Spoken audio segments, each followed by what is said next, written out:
Welcome to the Great Detectives of Old Time Radio. From Boise, Idaho, this is your host, Adam Graham. If you have a comment, email it to me, box13@greatdetectives.net. Follow us on Twitter at Radio Detectives, and become one of our friends on Facebook, facebook.com/Radio Detectives. Before we do get started, I do want to let you know the show is brought to you by the financial support of our listeners. And I particularly want to thank Stuart, Marilee, and John so much for their support. And of course, with any donation of $7 or more, we send along access to the premium side. You can support the show at support.greatdetectives.net, also by mailing in a donation to P.O. Box 15913, Boise, Idaho 83715. If sending a check, be sure to have it made out to Adam Graham. But now it's time for today's episode of Crime and Peter Chambers. The original air date, August 24th of 1954, and the title, The Stockbroker's Daughter.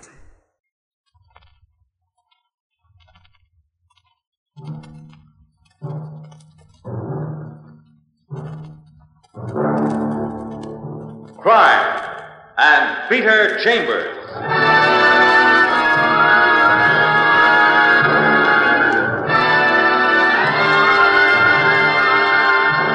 Created by Henry Kane, transcribed and starring as Peter Chambers, Dane Clark. You're a private eye. That's your business. Anything else? That's for laughs.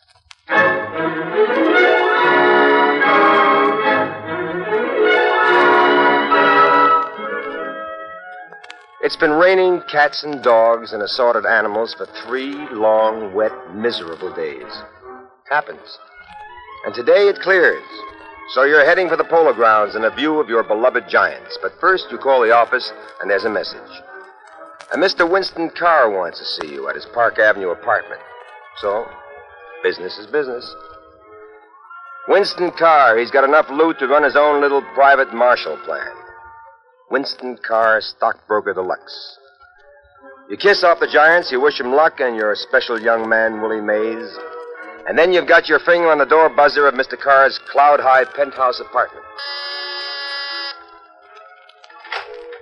Mr. Chambers? Peter Chambers? That's right, sir. I answer the door myself. Servants day off. You'll pardon my attire. He's a massive man and a handsome one. Maybe 60, with white hair and a white mustache, but he's got a youthful twinkle in his eye. He's dressed in an ancient bathrobe, and he leads you through to a room that's half bedroom, half den. And then he plumps out in a soft bed. Bad heart, Mr. Chambers. Bad ticker. It's been acting up. I've been catering to it.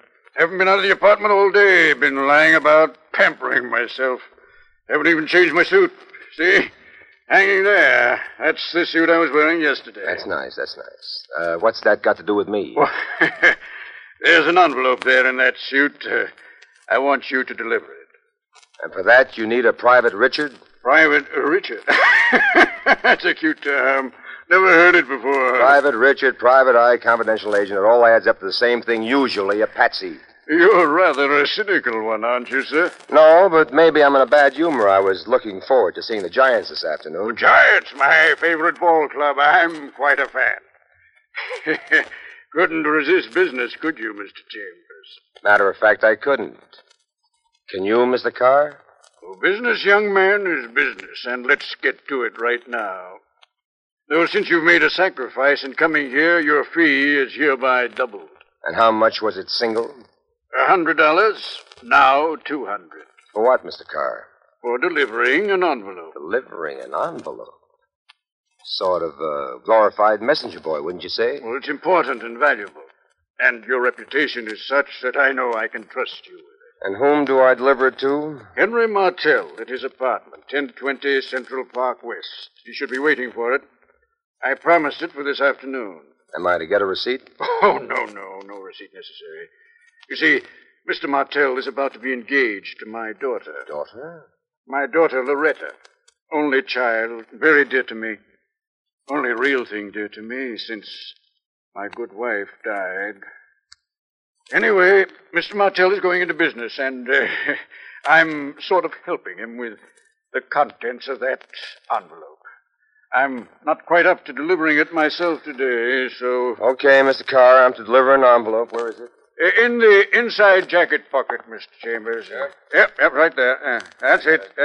And from my wallet, please help yourself to $200.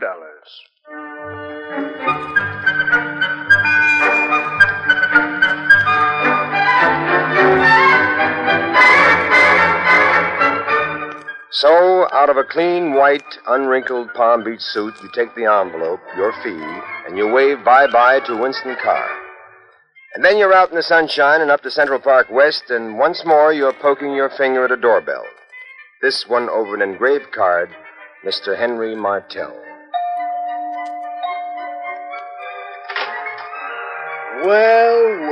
Well, it just wouldn't be legitimate if you didn't show up, would it, huh? You've never seen Henry Martell, but you know it isn't he who's answered the door. Because the guy in the doorway is an old friend and a good one. Detective Lieutenant Louis Parker, Homicide, New York City Police. Like I said, without you, my case wouldn't be complete. What kind of a case, Louis? Murder, my friend. Whose murder, my friend? Henry Martell. Martell? Mm-hmm. You're not kidding me, are you, Louis? With murder, you don't kid. Come on in, son.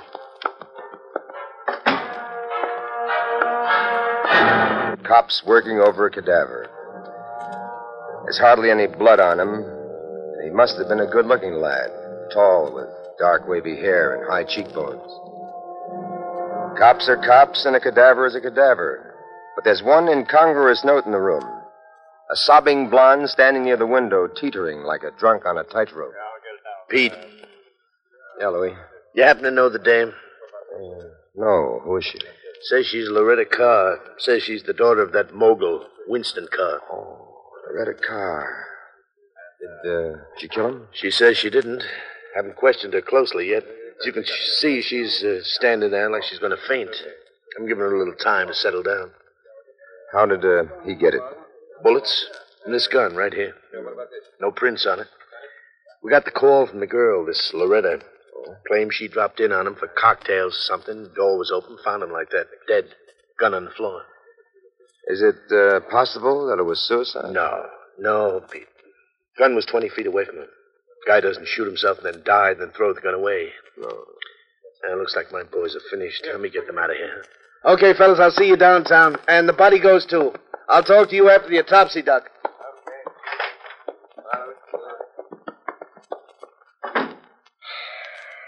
Now, Miss Carr, just a few short questions. Yes, Lieutenant.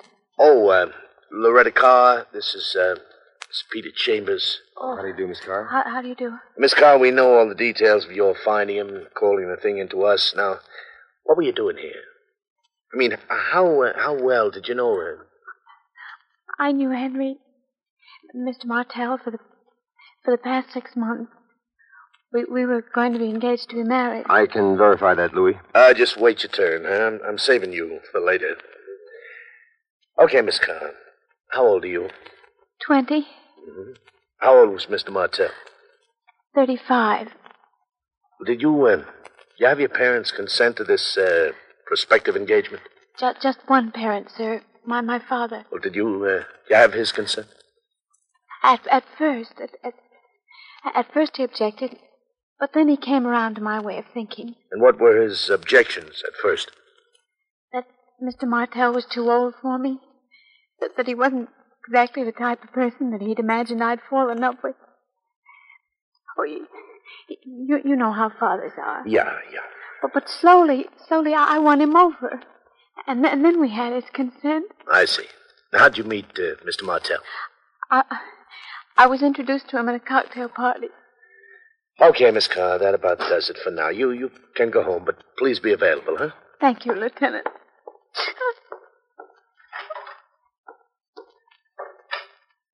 And now, Peter Pan, what the heck are you doing here anyway?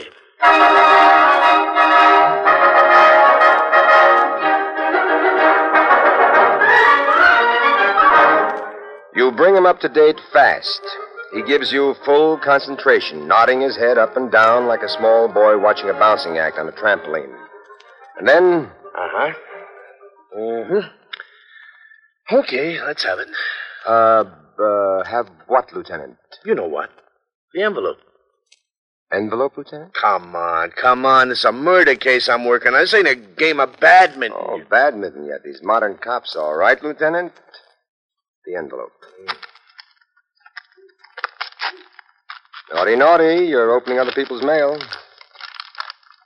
Hey. Pete, you know what's in this? Love Sonnet by William Shakespeare. 100,000 bananas. $100,000 bills, cash money. Oh, he certainly did approve of his prospective son-in-law, didn't he, Louis? All right, you've done your bit. You've delivered your envelope. Police will take possession for the time being. I'll go up to the old man personally, explain the situation. And what do I do in the meantime? So you go to a ball game or something. Too late for the ball game. Oh, that woolly maid. Well, then go to your office and sit and pray. Maybe business will fall in.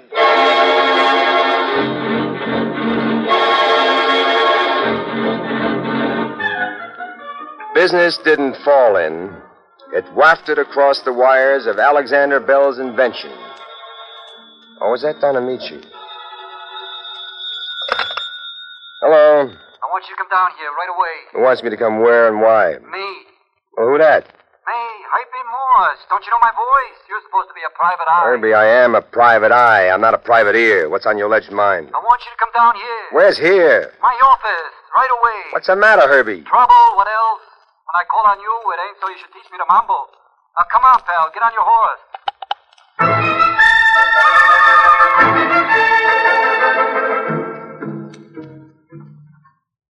You get on your horse and you're traveling again.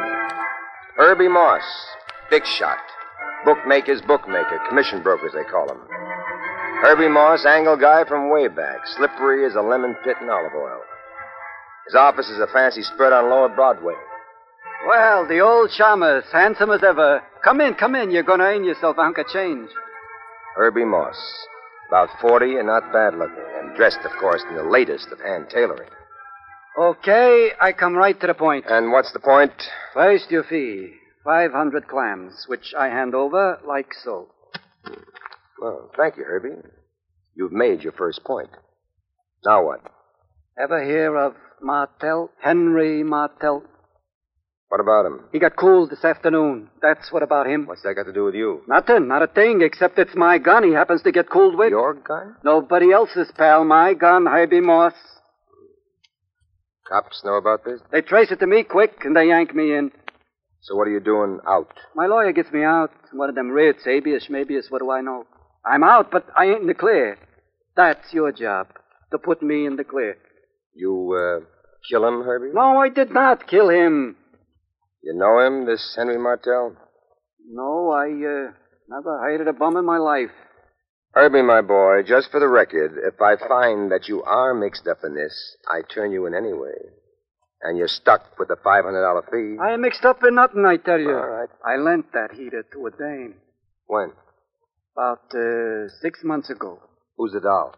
Doll is right. Don't trip over that, pal. That's dynamite. Joyce Doreen, a model. Tall, dark, and with a shape. Oh, brother. All right. What's the address? It's in the phone book. And let me tell you, I've seen them all, big and small. But this Joyce Doreen.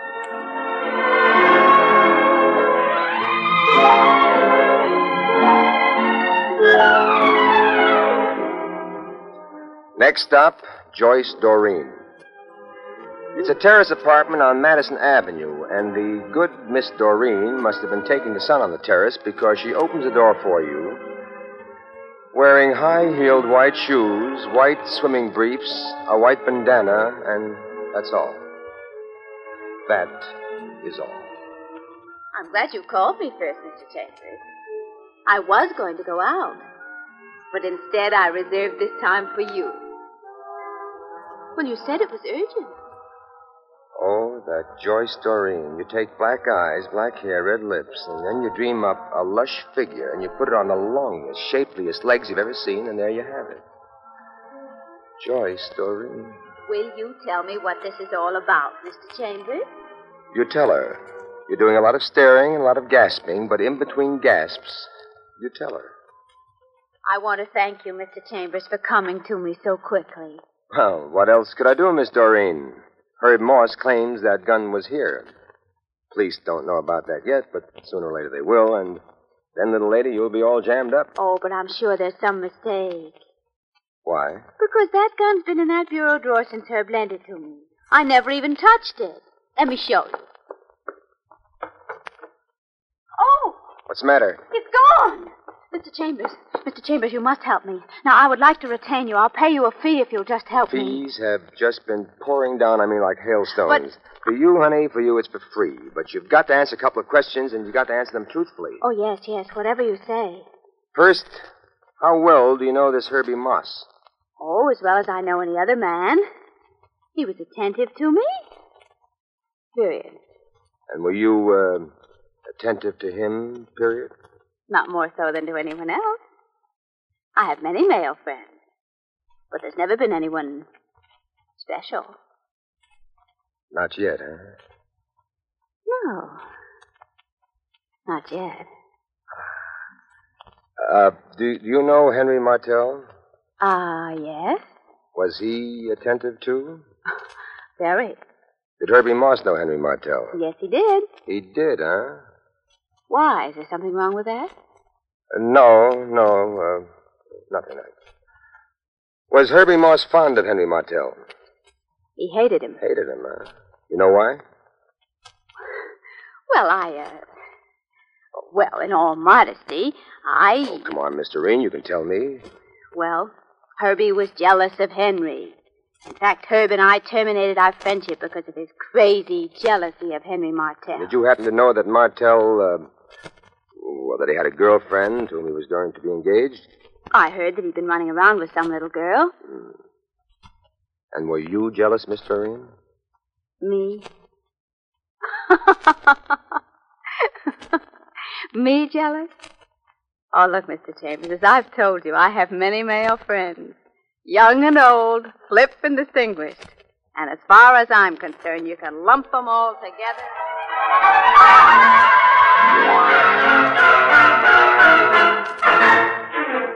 Faithfully, you promise to keep her abreast of events. And then you make tracks for Parker's office to sort of catch up on events yourself. Pete, my boy, that's the sum and total of it. Herbie Morse is our number one suspect, but we just don't have enough to hold him. What about this Henry Martell? Well, what about him? What kind of a guy? Well, he's a fringe guy, man about town. Strictly a phony, a live by the wits guy. Never arrested, never convicted.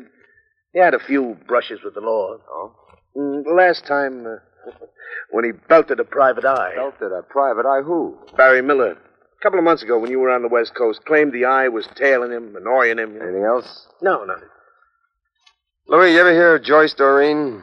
Am I supposed to? I don't know yet. Well, find out for me sometime, huh? Lieutenant, I intend to do just that. It starts. Already it begins to make with a dame, huh?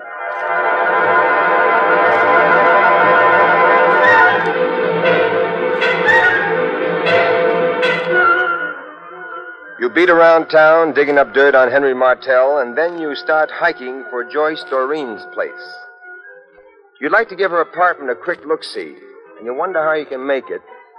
So, it gets made for you. You're outside her door, and you can hear the finish of an argument inside. And I say you used my gun to knock him off, and like that you put me in a spot. I'd like to punch you right square on the jaw. I wouldn't. Herbie comes tearing out and goes past you without even a friendly howdy-do. You mosey in, and there's Miss Doreen laid out neat and comfortable.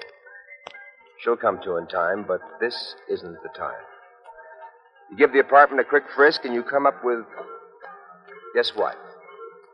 A little old address book. Gal wouldn't be a gal without a little old address book. You look through it, and bang, your case opens up and unfolds for you. You get out of there, and you call Parker, and you're told that Parker's at Carr's place. So that's your next stop. Winston Carr's in bed, and Parker's near talking to him. Loretta let you in and then went away, and Parker's a little peeved. You again? What are you doing here? I'm wrapping up your case for you, Louis. Like how? Like giving you the murderer. And who would that be, Mr. Chambers? You, Mr. Winston Carr. Oh, easy, Petey boy. You know what you're doing? I know what I'm doing, all right. Now, how do you want Louis, right side up or wrong side under? Any way at all, as long as it makes sense. Well, I'll do it straight first, and then I'll tack the evidence onto it. Any way you like, Detective. Winston Carr with an only daughter. Apple of his eye. She latches onto a phony. Carr tries to talk her out. She won't be talked. Carr puts a private eye on him and gets convinced that Martell is a phony. Private eye? Uh-huh. At Barry Miller? How could you people know that? Quiet, Mr. Carr. Let him talk. Now, Carr pretends he okays the engagement of his daughter, but he sounds out Martell. Martell wants 100 G's as an out price. But Carr is a businessman, so he goes there and he shoots him. How am I doing, Mr. Carr? Very well, young man. Too well. I can't fight this. I'm too old and too sick. But I won't knuckle under either. It's evidence that convicts. Oh, you want evidence? All right, listen. Now, here's a businessman, Louis, that says he's going to help his prospective son-in-law in business. Now, how would he do it? Not by $100,000 in cash? Of course not. It would be a check or nothing. Well, then why? As a cover-up. After he knocked him off, he used me to deliver 100 G's to Martell, supposed to show that he had affection for the guy, you know. Now, he used me as a delivery boy, strictly as a cover-up. He went to bed all day. Says he didn't even change out of yesterday's suit. Well, take a look, Lieutenant. There's the suit hanging there. Okay. I'm looking. Palm Beach suit, clean, white, unwrinkled. It's been worn, but it wasn't worn yesterday. It was worn today. Gee, how do you know? Because it was pouring cats and dogs yesterday. And if he wore it in that rain, it wouldn't be clean, white, and unwrinkled. All right, enough. What about the gun? Look, if Herbie Moss used that gun, you think he'd be crazy enough to leave it there? Well, then where did this guy He get? stole it out of a bureau drawer. What bureau drawer? Doll by name, Joyce Doreen. Oh. Herbie gave her the gun, and Carr here lifted it from her. Convince her? Well, here's a little old address book, Louis. Belongs to Joyce Doreen. And under the initial C, guess whose name is there? Big as life. All right, enough. Enough. Enough.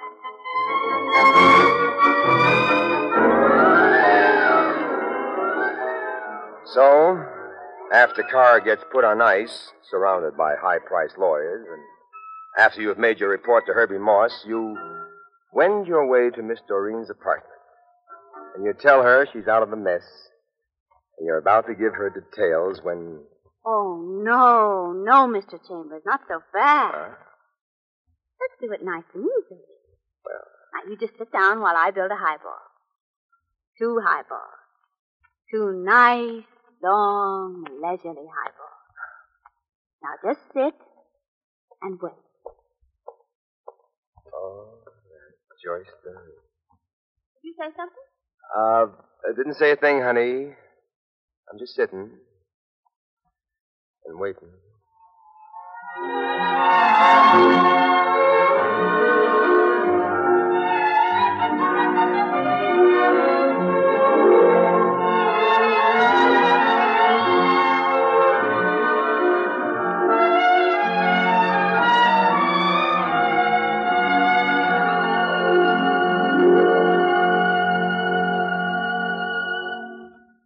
And there you've had Crime and Peter Chambers.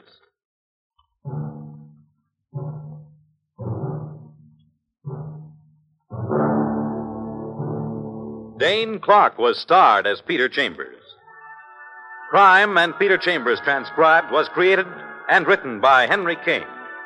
Others in the cast were Bill Zuckert, heard as Lieutenant Parker, Leslie Wood as Joyce, and Roger DeKoven as Winston Carr.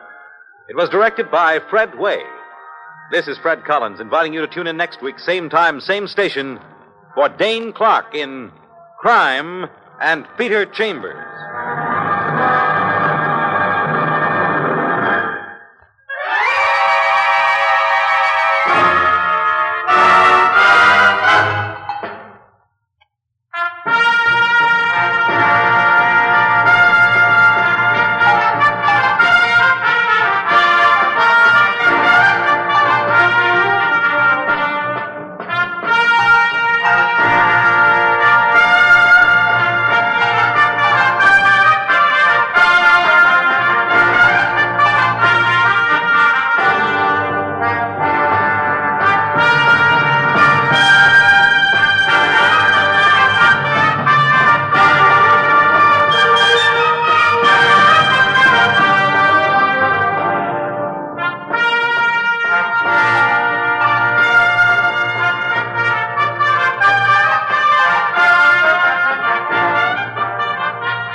This is the United States Armed Forces Radio and Television Service.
Welcome back. Well, I have to admit, having read the books, or at least one of them, it's hard to believe Pete Chambers taking a $200 job or responding to it with anything other than a laugh. Now, that's not business, that's for laughs, just with the high sort of fees that he commands. At any rate, we turn to some listener comments and feedback. Stuart emails in, and he says, thank you. Your efforts have enhanced my old-time radio listening experience.